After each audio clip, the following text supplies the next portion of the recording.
Hallelujah. Ọmọ ìjọ mímọ́, hallelujah. Akọrin sọ pé ìlérí Olúwa kò ní lọ láìṣẹ, ọ̀rọ̀ rẹ̀ kò ní lọ láìṣẹ. Wọ́n ka ọ̀pọ̀ ènìyàn tí Olúwa sọ̀rọ̀ fún, tí ọ̀rọ̀ rẹ̀ dẹ̀ ṣe mọ́ wọn lára. Wọ́n lè má ṣàlàyé fún wa ìdí tí ọ̀rọ̀ tó sọ fún wọn fi wá sí ìmúṣẹ, ṣùgbọ́n mọ̀ wípé gbogbo pátá tí wọ́n kà yẹn wọ́n rìn nínú ìkìlọ̀ ọ̀rọ̀ Ọlọ́run.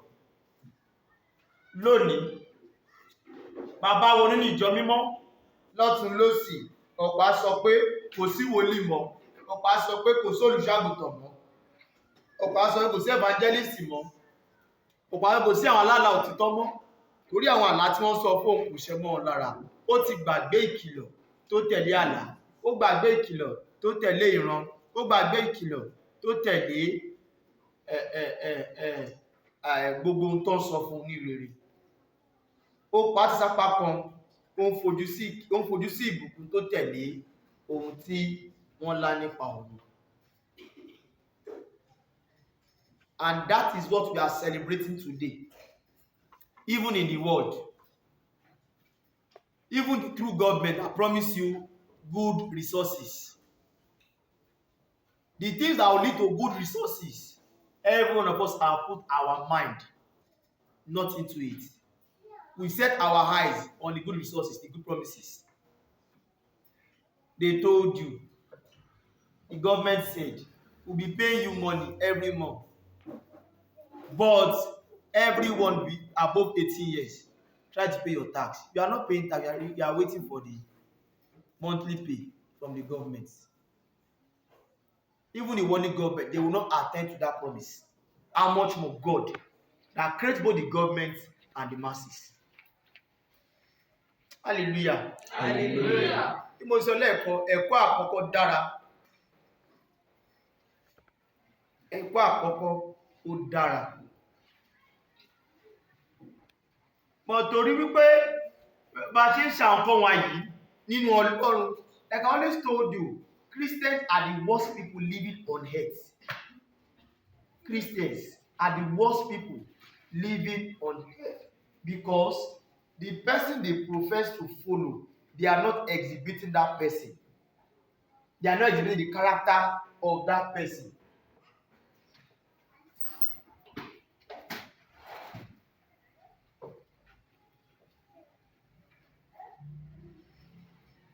Both the character and the uniqueness of that person.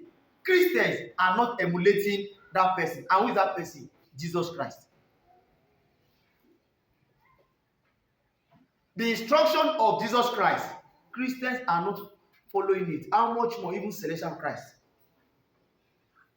Even his messenger, Papa, SBJ, or Shofar, the instruction God gave to him, and the mannerism of the person is following, he has called unto, that he exhibited to our fathers.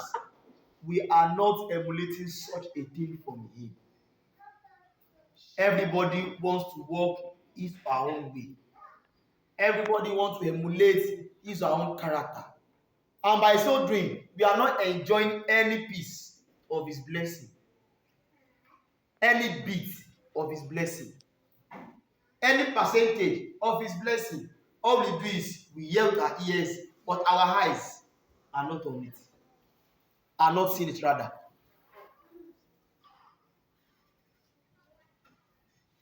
Even if there is more to say in today's lesson, but I will tell you, there is not much to say.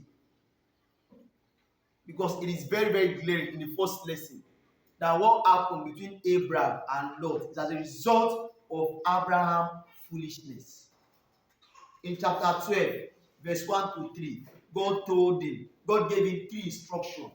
As you are going in this journey, do not go with your kindred, your family, anyone from your nation. For the friends of Abraham, when he won't go. Now the Lord has said unto Abraham, get thee out of thy country. Ẹ̀kọ́ àwọn ẹ̀kọ́ wọ̀nyí tá bá ní ìwé Genesis kìíní kan, ó yẹ kó ti síbẹ̀, ó ti rí kà á. Olúwa sì tó ti kà á dúró kó kà á.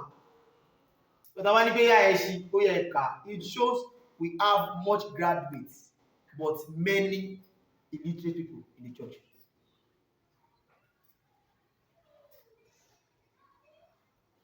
Illiteracy is not that you cannot read and write. Illiteracy lies in your brain. How to use what you read and write.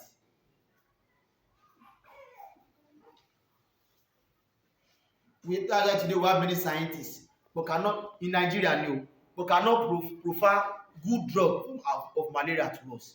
That same malaria drug you used last week, the following week you see the symptoms of the malaria again, and they will tell you that is the highest drug of malaria in our nation, because we only have many scientists but no brain scientists amongst us.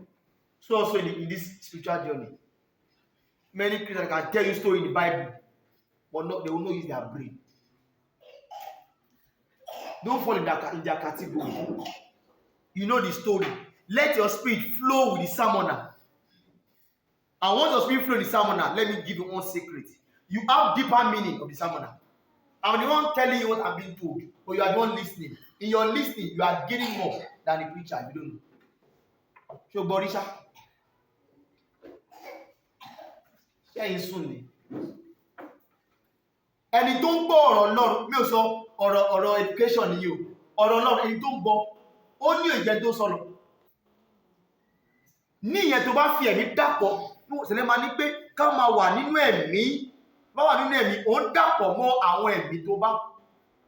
The church is already in holy, so your spirit that you have kept in total holiness during the week must flow with them, and in the dual flowing there will be a connection. Tony wàásù bá sọ pé Olúwa ni olùṣọ́ àgùntàn mi, wọ́n máa túmọ̀ èdè olùṣọ́ àgùntàn lọ fún ẹ. Gbẹ̀tà bá sọ pé olùṣọ́ àgùntàn èyí ló jẹ́ tó bá pè lọ́wọ́ ẹni lé pé kí lẹ kọ́ lẹ́nìí wọ́n kọ́ ẹ pé Olúwa ni olùṣọ́ àgùntàn mi, ṣùgbọ́n nígbà tó ń sọ èyí ni ìtumọ̀ tó wá fún mi. Ẹni tó kọ́ gan kí ló tún sọ lẹ́nu yìí eléyìí tún jìnlẹ̀ ju tá a sọ lọ bẹ́ẹ̀ torí pé ẹ̀mí ẹ̀ ó dàpọ̀. But those that will not learn are those that will be sleeping. Ẹ̀bí yẹn ṣe ta jókòó sí ó jókòó sideways lẹ́gbẹ̀ẹ́ ògiri ṣáà yóò gbà mọ́ ẹ jẹ́ fún iṣẹ́ àtọ́ lápá dáadáa sáré máa fi ẹbí ọ̀dà ọba àdúgbò ṣọ́ọ̀ṣì.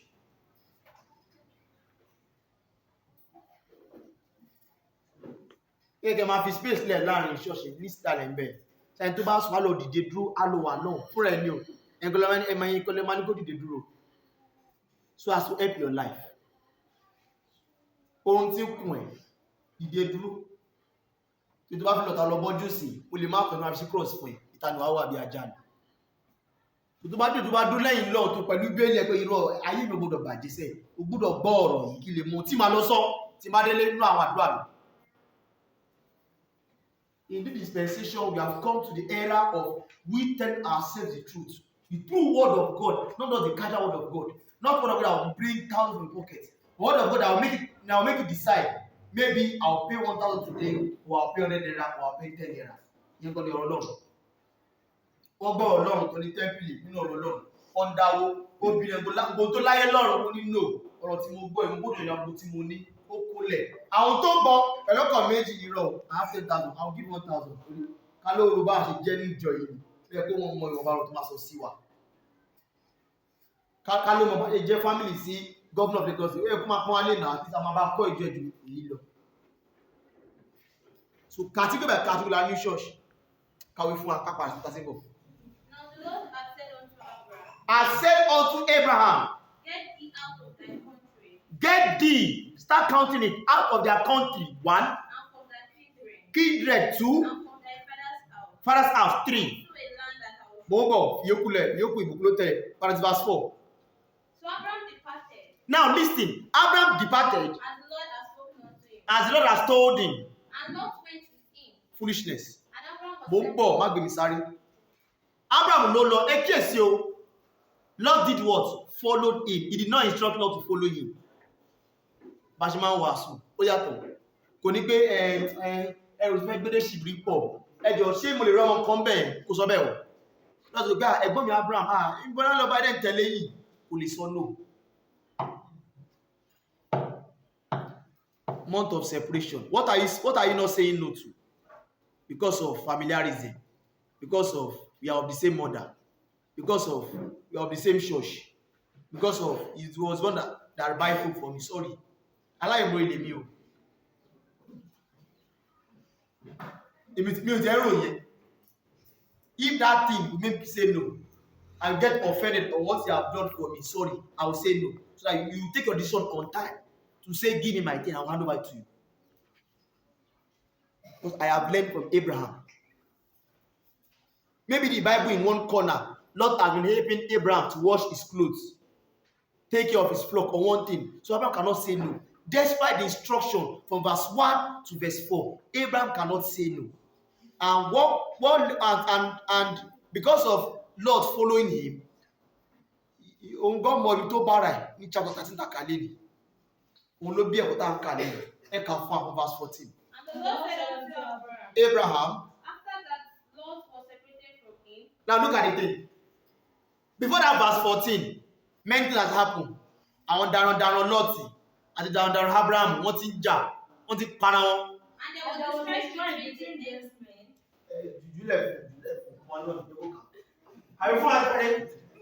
And there was a strife between the herdsmen of Abraham's cattle and the herdsmen of Lot's cattle.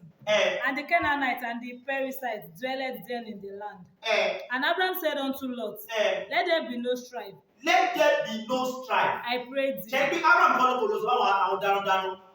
Ẹni tó jẹ́ bàbá òun lọ bá pọ̀ lọ, má lè fi strife wà. A lè máa pọ̀ tó bá nínú ìjà. Kàwé síwájú. I pray thee. I pray thee. Between me and thee. Between me and thee. Between my herdsmen and thy herdsmen. For we be brethren. We are brethren. Ọmọ ìyá kan náà ni wá.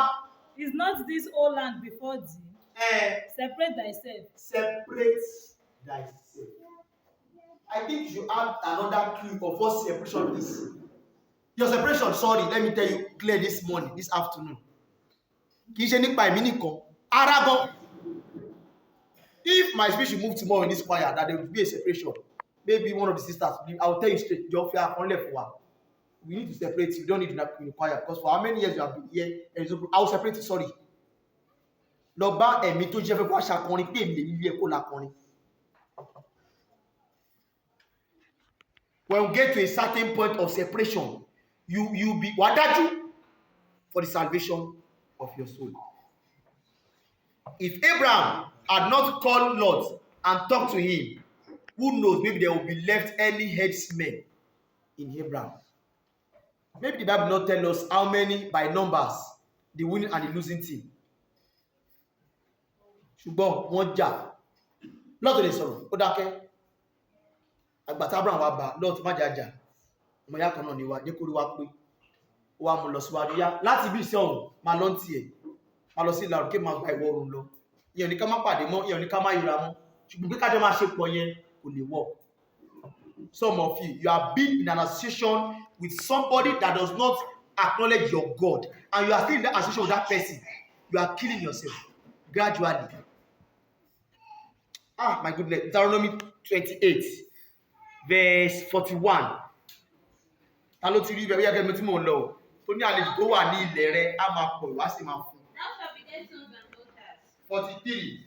The stranger that is within thee The stranger that is within thee shall get up above thee very high, my goodness, and this Satan shall get up above thee very high. and thou shalt come down very low. You will come down very low. You will not maintain a state. I was telling some people on Thursday in Riyadh. Nobody maintains a balance in this world. You either increase or you decrease. Nobody is constant. Bẹ́ẹ̀ náà nípa ìlú, ó jẹ́ wòlíì, ó ṣèṣì, ó ń bọ̀ wálẹ̀ díẹ̀. Sorry.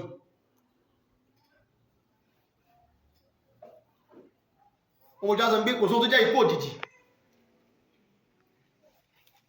Kí ikú yẹn tó dé tẹ́ ìfi sunkún, ó ti dòfo nípa ìlú. Ṣùgbọ́n àṣà èdè kó tó kú, ó jẹ́ olùṣàgùtàn, ó sì kọ̀ bàbá níwà àti ẹ̀mí bà lé àwọn wòlíì tuntun méje bẹ́ẹ̀ ni. Kì í ṣe pé nípa bó ṣe jẹ́ ẹ̀mí sí, ṣùgbọ́n orin tó kọ ló mú iṣẹ́ yẹn wáyé, ìyẹn ni kó má kú lọ́la. Emptiness will first of all occur in the spiritual before the physical will take over. Orí kò sóhun jẹ́ ikú òjijì, no. Ayẹ́gẹ́ ni kọ́ntọ́ ẹ̀. Ó sùn kò jí mọ́, ó ti dògbò ti pẹ́ ẹ̀ ilẹ̀ mọ́ ní. Aṣọ ló kọ́ bọ́ aṣọ ilẹ̀ ṣùgbọ́n olùṣọ́ wa sound. tó bá rí mi tí máa ṣì wà lójú fò láago mẹ́ta ọ̀tá ń ké pe Ọlọ́run a fẹ́ dòfo ni àwọn alámọ̀bí tá a dé a lè tún gbọ́dọ̀ ga jù bẹ́ẹ̀ lọ nípa ìpè tá a pè wá bẹ́ẹ̀ náà ni ìwọ náà akọrin ṣé ò ń ṣe bẹ́ẹ̀ ìwọ náà àdènà ṣé ò ń ṣe bẹ́ẹ̀ ìwọ náà wòlíì ṣé ò ń ṣe bẹ́ẹ̀ àdènà tó tọ́nà fún wa lánàá ó dọ̀là ó kú kí ló fà mo ti ń fún ilé àǹsà ìbáyìí wòlíì tó jíṣẹ́ fún wa tó sọ àṣírí kòkò tẹ́ ẹ̀rù ń ba ìjọ sunkún ó dọ̀là a sì mọ́tò gbàdànù ó fọ́ lórí kí ló ṣẹlẹ̀ mo ti sọ àṣírí fún ẹ. wọ́n tún sọ fún nígbà tó dé lọ́jọ́ náà pé ohun tó túlé nìyẹn ó lágbára o ṣùgbọ́n tó bá délé má ṣàlàyé ṣe láago 12 kó ké pè wá àdúrà báyìí ni kò gbà orin báyìí ni kò kọ àmọ́ wá gbọ́ tiẹ̀ ó délé tán ó ṣe WhatsApp 11:50 ó gba wọn sí jà àti 12 tó wọ́n padà lọ́jọ́ kejì who is to be blamed not God nobody will cry in heaven ẹni máa sọ fún láyé yìí. So when you see some people run pé irọ́ mo gbúdọ̀ ṣẹ̀sì mo gbúdọ̀ képe Ọlọ́run wọ́n mọ ìtumọ̀ ká wà nínú ẹ̀mí wọ́n mọ ìtumọ̀ stability no wọ́n mọ ìtumọ̀ balance. Is it that by increase or by decrease nobody maintain a balance quote me anywhere. A teacher look at it, even the word teacher there is a conference for them and submit seminar quarterly. Lecturers, you go for conference from Lagos, go to Kano State as a psychologist, wà lọ kẹ́kọ̀ọ́ sí. And look at the funny thing, ohun tó kọ́ ní ọ̀rẹ́ level nígbà tó wà ní NC tó dẹ̀ ti di doctor, wọ́n máa tún rebrand fún the conference lọ, tó wé so mọ́tò lọ Kano fún, wọ́n máa rebrand dẹ̀ nítorí pé ayé advance, wọ́n advance yẹn fún, ó máa kọ́. Awalẹ̀ á tún kọ́ ẹ̀yìn ọmọ ilé wọn, doctor yẹn good gan, torí kò fi conference ṣeré ni. Ṣùgbọ́n ètò jókòó tó ní I'm a doctor, I know it all, a máa decrease. Ọmọ tó kọ́ ní ẹ̀sìn ọmọdé lọ́la á di professor ọmọ lórí wọ́n fi ṣe deputy fún torí kò lè cross from doctor sí professorship torí kò ní ìwé tó máa fi jẹ́ kó sound débẹ̀. How much more àwọn ọmọ ẹ̀mí Bible class ṣòun wá wọ́n ti kọ́ ẹ tested ọ̀run ẹ ti kẹ̀ ó ti mọ ogun ẹ̀ tó jókòó sí ilé ìyá ẹ̀ ó wà fún Bible class mọ́ good for you. àwọn náà ṣe máa pàwé aṣá lè máa kọ́ àga ó bá ti yá ẹ ló yá wa náà.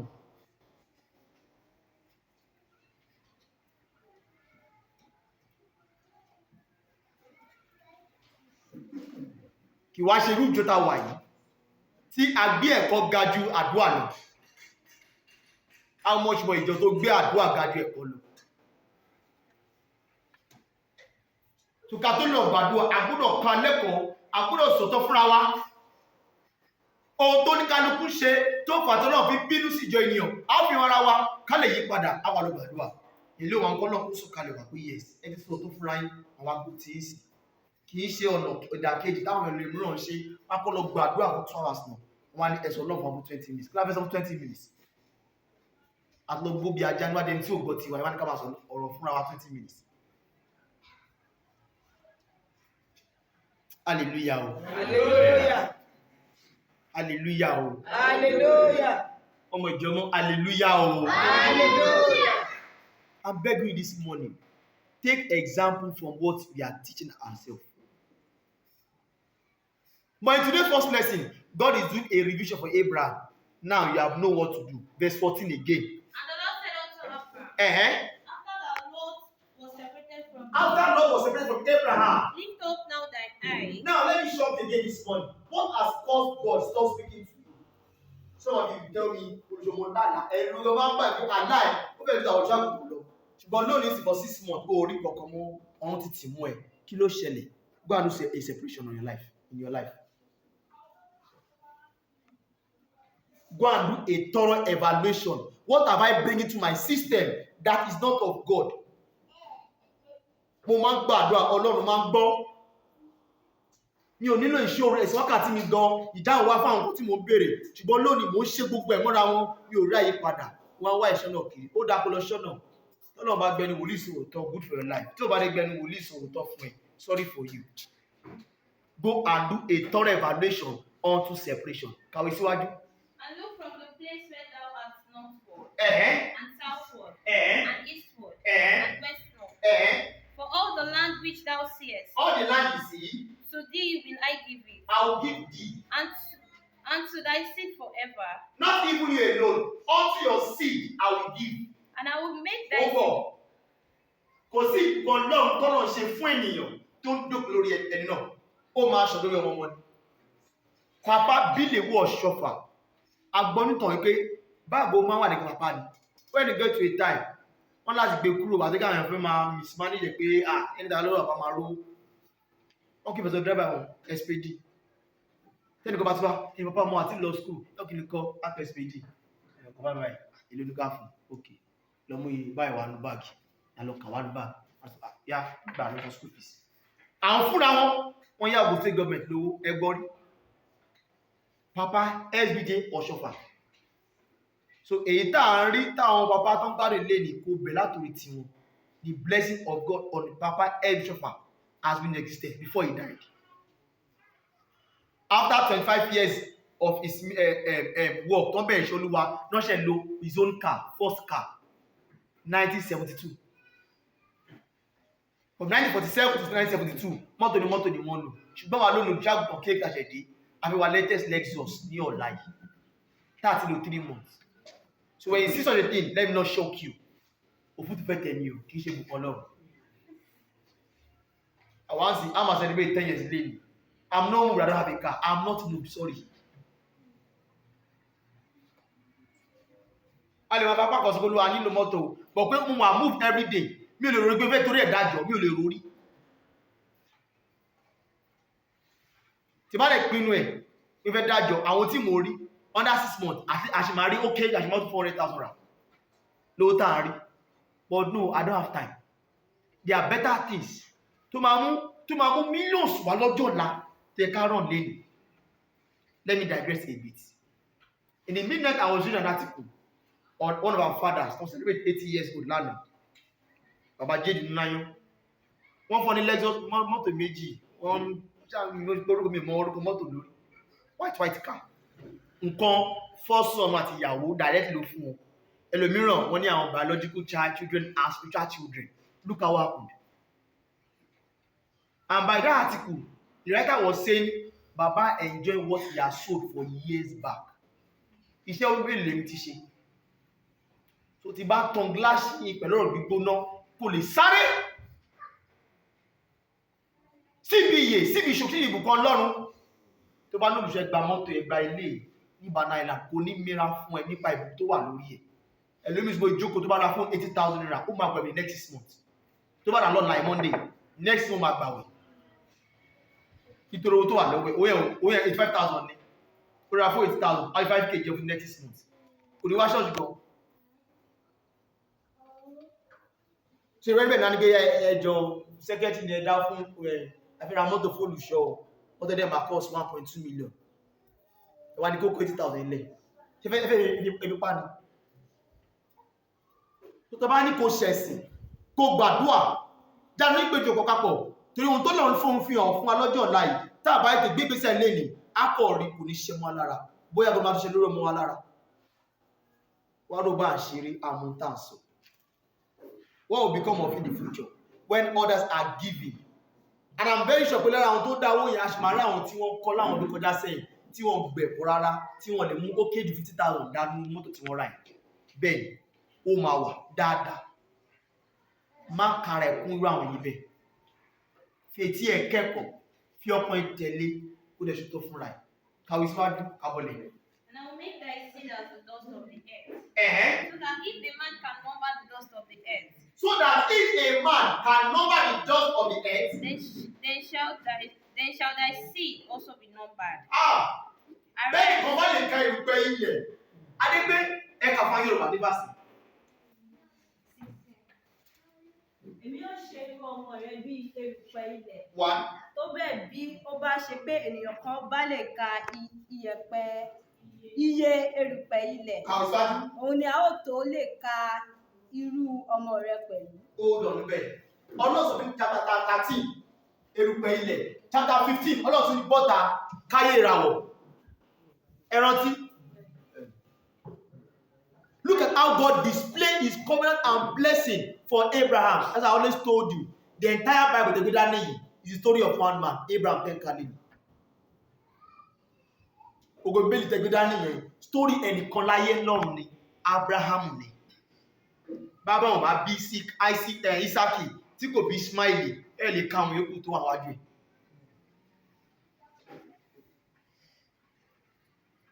Even in your family, ẹlẹ́yìn ṣe ìpàdé mọ̀lẹ́bí lẹ́nu, ẹlẹ́yìn ṣe ìpàdé kíníkan lẹ́nu. Bí ẹni tó jẹ́ orúkọ àkọ́kọ́ yẹn ò bá níyàwó kó bímọ, ẹ̀yin lè jókòó tẹ́ ìjókòó lẹ́nu náà. Ẹlẹ́fẹ́ ra lẹ̀, ẹfẹ́ kọ́ mansion as family house. Ẹ lè jókòó bẹ́ẹ̀. Chapter 15 God told him, bọ́tà, gbójú òkè ọ̀run tó ti ká ìràwọ̀. And he brought him forth abroad. Thank you. And said, And said, Look now toward heaven. look toward heaven. And tell the stars. Count the stars. If thou be able to number them. If thou be able to number them, And he said unto him, and So shall thy seed be. so shall. Look at God is not telling him, so shall you be. So shall you what? Your ìwọ ọmọ rẹ bó ṣe máa rí nìyẹn. Tẹ́yìn bá wá kọ̀ láti inú òtítọ́ Ọlọ́run, ẹ̀yin dá àwọn ìbùkún tẹ́ ẹ̀ fetí gbọ́ sórí àwọn ọmọ yín. Kí wá ní èrè 65 years old láyé fi jẹ́? Kí ni ìwúlò 40 years old yẹ?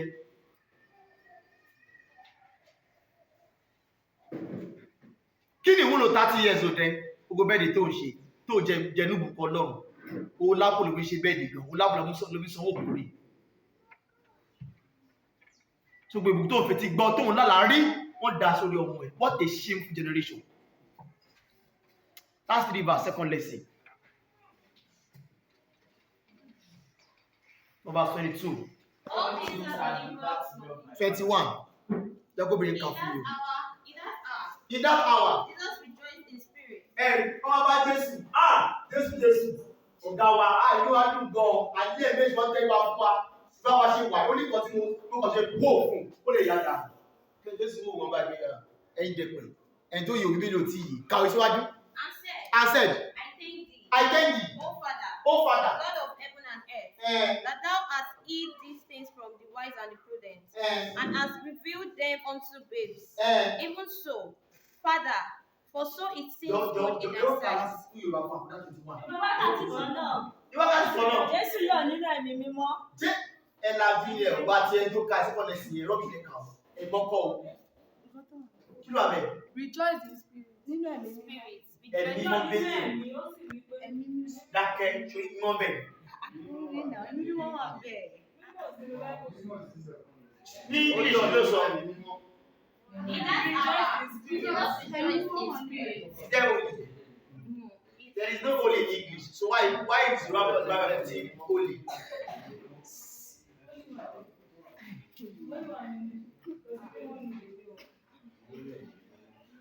It's in controversy, guys. Jesus rejoiced in the spirit. Can we swallow? ó sì wí pé, Ó wí pé. ó dúpẹ́ lọ́wọ́ rẹ bàbá. Mo dúpẹ́ lọ́wọ́ rẹ bàbá. Mo dúpẹ́ lọ́wọ́ rẹ bàbá. Olúwa Olúwa. ọ̀run òun ayé. Olúwa. Ọ̀run òun ayé. Kàwé síwájú. Pé Pé ìwọ pa nǹkan wọ̀nyí mọ́ kúrò lọ́dọ̀ àwọn ọlọ́gbọ́n àti Ah! àwọn òye. àwọn tẹ́ ìfẹ́ tí gbọ́ yìí ọ̀kan wà nígboro. Àwọn tó ṣe Pentecostal wọ́n wá kí láti gbọ́ òtítọ́ nípa ìjọba ọ̀run. Bá ìjókòó dè ní ìsìnlẹ̀ wá bílẹ̀ ọkùnrin wípé ọ̀run méje ẹtúmọ̀ ìfànú church wàṣẹ kọrin tó lẹ́ẹ̀mẹ́wàá ibo lọ́run kẹta ti bẹ̀rẹ̀ ọ̀run kẹrin karùn kẹfà ìkeje kó ṣàlàyé fún wa a máa sọ ìbò ayé lẹ́nu. Tọ́bádé sọ́ńtà sọ wá ní ọmọ ẹ̀mí ní mí ọmọ ṣẹfà ìbá mo dé mẹ́kọrí tí ọ̀lọ́ mẹ́kọrí látọ̀ àbẹ̀ lọ́wọ́ ẹni tí ó lọ mẹ́kọrí. Ohun ìjìnlẹ̀ ìjọba tó pa wọ́n fún ọ̀pọ̀ nínú ayé àwọn tó ẹ̀wọ̀n bíbélì fi ń wé àwọn ọmọ ló fi ń wé ló wá fi lé lọ́wọ́. Àwọn lọ́gbọ́n tó wà tà tó fẹ́ gbọ́ ọ̀rọ̀ náà wọ́n máa gbọ́tọ́ lọ́wọ́ lójú pé how come there is 7 heaven in heaven? How come?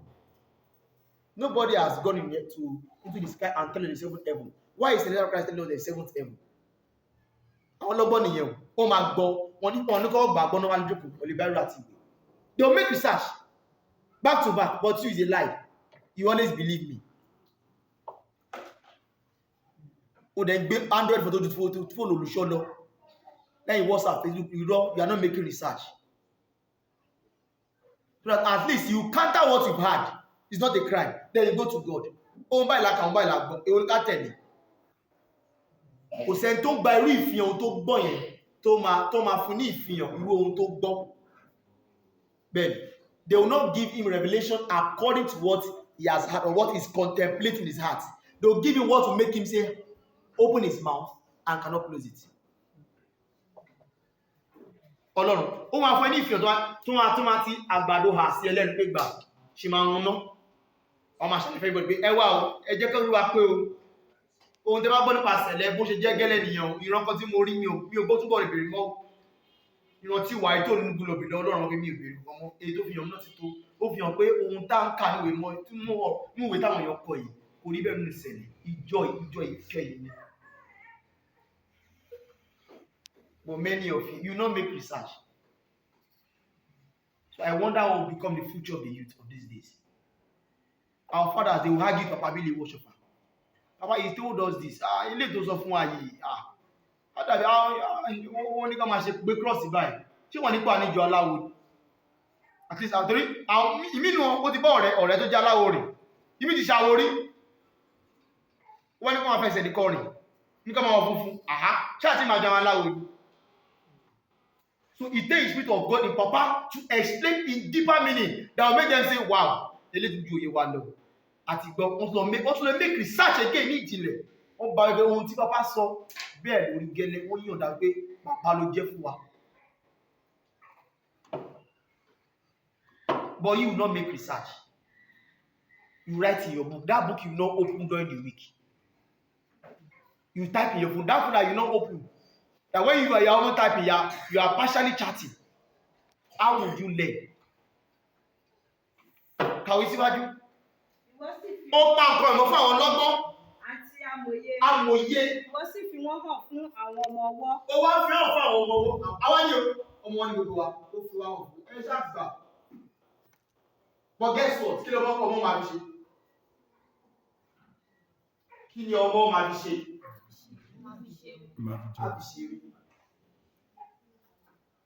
Ọmọ ọwọ́ tó bá lọ́gbọ́n ó máa gbà, ó máa lọ jókòó, á lọ rò, kì í ṣe bí tí ọmọ ọwọ́ nú ayé, ọmọ nípa ẹ̀mí ni. Kàwé síwájú.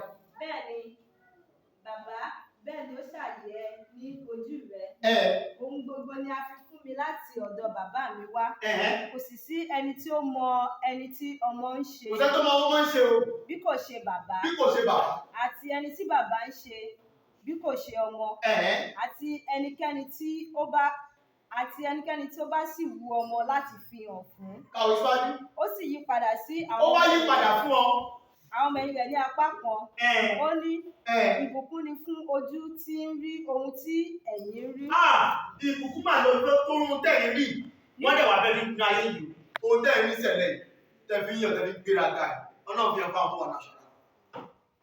Ó ṣàtìfihàn bíi mẹ́ta náà pé òun rí ìjọ kan ní ìkẹyìn.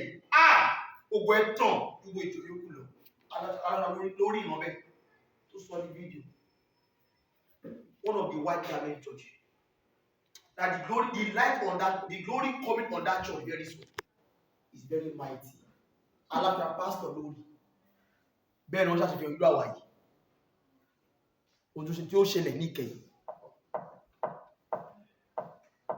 So tàbá wá rí àwọn kan bẹ́ẹ̀ káwọn náà wọ́n máa fi ṣeré bí àwọn tí wọ́n tẹ̀ lójú rárá tí wọ́n ríran rárá. Ègbé ló jẹ́ fún wa. So a lè fi ṣeré. Kàwé síwájú. Nítorí mo wí fún yín. Wòlíì àti ọba púpọ̀ ni ó fẹ́ láti rí ohun tí ẹ̀yin rí. Kàwé. Wọn kò sì rí wọn. Wọ́n lè rí. Àti láti gbọ́ ohun tí ẹ̀yin ń gbọ́. Ohun tá à ń gbọ́. Wọn kò sì gbọ́ wọn. Wọ́n lè gbọ́. Ẹ sọ pé Olúwa ó ṣe mo dúpẹ́. Bó kà mí yẹn ní ìjọ ìkẹyìn. Bó kà mí kọ́ àwọn ọmọ ọwọ́ tí ó gbọ́ ìjìnlẹ̀ ìjọba rẹ. Bó kà mí kọ́ àwọn ọmọ ọwọ́ tí ó gbọ́ ìjìnlẹ̀ ìjọba rẹ. Ọlá la sọ yìí o. Àwọn ẹ máa rí wọn ọjọ́ ayẹyẹ yìí ó máa wá pẹ̀lú ìrùkẹ́ pẹ̀lú ọba pẹ̀lú ìfìlà wọn. Ìtúbájẹ́ gọ́ọ̀rọ̀ ìtúbájẹ́ kọmíṣọ́nà wọ́n wá wọ́n máa fẹ́ ṣe gbogbo ẹ̀ pẹ̀lú yín. Wọ́n bá ní bàtà 1 million ìwọ ọmọlé torí pé orí ẹ̀ ò pé wọ́n máa gbàmọ́ ẹ lọ́wọ́ wàdẹ̀ ẹ̀yà fílẹ̀ fún wọn. Ọba náà ní ṣe bí ọ̀rẹ́ mi kọmíṣọ́nà ẹ̀ta ìmọ́lẹ̀ ẹ̀fọ́ owó dídìrì tó mọ́ rẹ̀ wá. Ó lè bá wọn ọgbẹ́ni jẹ́ kó rí ẹ̀ pé o ìmọ́lẹ̀ ìjọba fọ́dún kan wá kó lọ. Ṣé wọn ka bíjì yín báyìí? wọ́n wá ń lò nípa pé ó ń lò wọ́n fi àṣírí ìjọ mọ́ ẹ̀rù bà wọ́n síbẹ̀ tó gbó bì náà ohun tó ń ṣe kò lè wá ṣùgbọ́n stylish nípa partially ń gbádùn tẹ́yìn náà gbádùn pẹ̀lú yìí on the same range. You don't need to come here on Sunday worship and start doing jerry mo yẹ wọn akúnlẹ̀ máa lọ rírọ̀ ojú wọn gbọ́ ní ìfilọ̀ tó ń ṣe ní àmàdàmá ẹ̀ wọ́n kọ̀ fi ti gbọ́ oṣù ẹ má wọrí ẹ fọ́n ní di parí oṣù akọ̀rọ̀ lẹ́yìn lórí pé ẹgbà ẹ máa lo fún ẹ̀lẹ́yìn ẹ máa lo instrumenti inú àwọn máa dùn ohun tó jẹ́wọ́ jù láyé lọ́run kókó ṣẹ́jà wá ṣọ́ọ̀ṣì kò fi chat fún ẹ̀lú fún ẹ̀ ti ara àtàrà fún àwọn àtàrà rí ṣọ́ọ̀ṣì wa táìsì ilẹ̀ ibẹ̀ ó ń kọ́ mọ̀nà báyìí ògiri báyìí wá fẹ́ yẹn ògiri báyìí ẹ máa rí lára ògiri good for your life but don't forget ọ̀rọ̀ ẹ ti wà ní ìbéèrè pé àwọn wòlíì àtọba wọn wá láti gbọ́ ohun tó ń gbọ́ ohun tó rí wọn fẹ́ rí ṣùgbọ́n wọn ò lè rí God has said himself kò sí àdúrà tẹ́lẹ̀ borí kan lè gbà láyé yìí tẹ́bá ní ọ̀pọ̀ èrò ló bọ́ ń jọ mímọ́ olójú ọ̀pọ̀ tó máa mú wa kò ní mọ́ wa kò ní níjò èyí kò ní mú àwọn tóun ti condemn ibi wá guess what aṣíwò ló máa mú wa aláìní tóun fẹ́ sọ ọdẹ tó máa ní ló máa mú wa agàn tóun fẹ́ fún lọ́mọ ló máa mú wa olóyìn burúkú tó fẹ́ sọ lórí ló máa mú wa. So when you begin to expect a perfection in the church you are all bunch of liars and know nothing about God. You know these days many of you when you see a new visitor in the church you be expecting ó yẹ kó lówó ó yẹ kó ṣe everything ó fà mọ́dọ̀ pé ó kò sáré kọ́ ní méjì mẹ́ta tó mọ̀ tí wọ́n ti lò ti jẹ́ ẹ̀rí fún ẹ. Ó ní madam ṣé ti bá fi nǹkan fún iṣẹ́ máa lò wọ́n máa rí kí bẹ́ẹ̀ ó wẹ́ fún òun lọ́ṣẹ àbáṣọ ẹni máa lò àṣẹ àmọ́kọ́ ọkọ wa òun báyìí ni mo lè nígbà tó ọkọ tèmi náà bá ọkọ náà ṣe dà yìí ẹ lọ ṣe báyìí lọ ṣe báyìí lọ ṣe báyìí kí máa ní pé máa ní testimony láàrin ọjọ́ méje tí wọ́n náà dẹ̀ délé ó dẹ̀ ṣàlàyé fọ́nà pé wà mo ti lọ fẹ́ yan gan májà tẹ o májà gba ìdójútì o ó dẹ̀ lọ lò bẹ́ẹ̀ kò sí aláya tó máa ní testimony wa but because even you tó bá ń lẹ̀ aláìní kan ṣe kọ́ ni wọ́ ọjọ́ ló ṣọpẹ́ là ọjọ́ ló ṣẹ̀sìn last bá ṣe ṣẹ́tù jà fún ẹjẹ́ náà láṣẹ́ jà fún ẹni February wọ́n ní kálẹ̀ jòdè kórí as good example even me I will condemn you for the new member because you are not worthy to be a good example. Learn from today's lesson. That's why Abraham can talk to his children and let them understand come ẹ jẹ́ kó rí pé èmi náà ti ìrìn ayé já o lọ́tí tẹ́ ìwọ̀n yẹn mo ti mú rìn nígbà kan rí mo lose many things ní o àgbà tí máa gbé jùlẹ̀ ẹ̀yin náà ẹ jẹ́ kó rí pé can you tell that to yourself? You know the members amongst you that are mixing up with the mixed multitude. You know the members amongst you that is still fornicating, that is still drinking alcohol, that is still telling lies and fighting, and you cannot call him to order and let him know, come, Alaba, you are destroying our image. Be very careful. But it's a lie. You are scared. Who will come bú ẹ? Tell me what the Lord on you. Tell me how to my spot Ben. The least member amongst you. Who said to my boy, the least member, who is the person? David the Kura. Kí wọ́n bú nínú ayé, ó máa nà lẹ́gbàá, ó máa nà iná lẹ́gbàá. How much people àgbà tó ti mọ gbogbo ẹ̀tọ́? Ó dẹ̀ tí mọ púpọ̀ tó wọ̀. Ìwọ́n sọ mọ púpọ̀, wọ́n bú ẹ, wọ́n lọ scot free. Torí pé ìlànà ẹ̀kọ́ ó tẹ̀lé. Wo ìdè dúró, ìtògbọ́nà tó ká gbàdúrà.